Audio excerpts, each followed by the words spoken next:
Sir thank you చాలా అంటే చాలా బాగుంది. అసలు ఎలా అనిపించింది అంటే ఒక ఫ్యామిలీ టైప్ ఆఫ్ ఎమోషన్స్ కానీ ఒకప్పుడు రాజా సినిమా అవ్వచ్చు, నువ్వు నాకు నచ్చావు, ఆ ఆ సినిమాల్లో అనిపించింది సార్. పాత దీనిలో చాలా బాగా అనిపించింది. అంటే సర్వానంద్ గారిని తీసుకోవడానికి కారణం ఏంటి సార్? అంటే ఇప్పుడు మీరు అన్నట్టు శర్వాకి యునానిమస్గా అంటే ఏ ఫ్యామిలీ అయినా యునానిమస్లీ మా అబ్బాయిని యాక్సెప్ట్ చేసిన హీరో శర్వా. అంటే శర్వా అంటే అందరికి అంత ఇష్టం.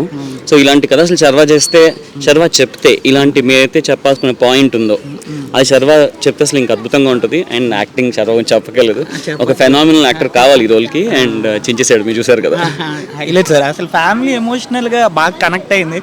అంటే నేను థియేటర్లో నేను చూసేటప్పుడు నేను బయటకు వచ్చిన తర్వాత సార్ నిజం చెప్తున్నా ఏడ్చారు సార్, చాలా మంది ఏడ్చారు. నేనైతే ఇది బాగా అబ్జర్వ్ చేసాను. బాగా ఎడిక్ట్ అయ్యి చూసారు అనమాట సినిమా అయితే. సీట్ ఆఫ్ ఎడ్జ్ని చూసుకొని బాగా చూసారు సార్, నాకు బాగా అనిపించింది.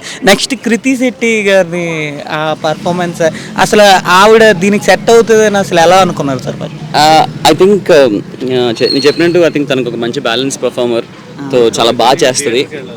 సో చాలా బాగా చేస్తుంది. So I think she proved it right. Okay sir, thank you. Thank you.